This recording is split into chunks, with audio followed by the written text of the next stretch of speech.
Welcome. In this video, I'll show you how to install NordVPN on Firefox.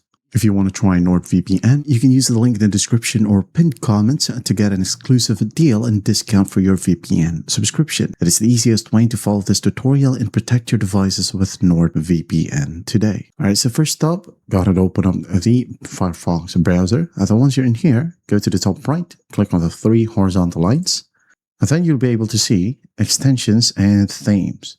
So go ahead and click on it. And then once done, in the left panel, you'll have extension. Click on it. And once done, go ahead and find or use the search bar right here at the very top. Just find NordVPN. No spaces. And then click on find. Wait for it to load. And once it loads, as you can see here, we have NordVPN, a VPN proxy extension for Firefox. So make sure that you click on this option. And then go ahead and click on Add to Firefox. Wait for it to load.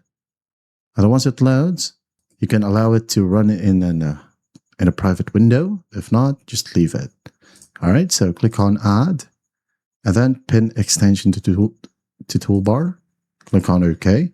Wait a bit. As you can see here, we now have NordVPN. All you got to do is just log into your NordVPN account. And then once that's done, you are good to go. That's how simple it is to install NordVPN on Firefox. I hope this video helps, and I'll see you in the next one.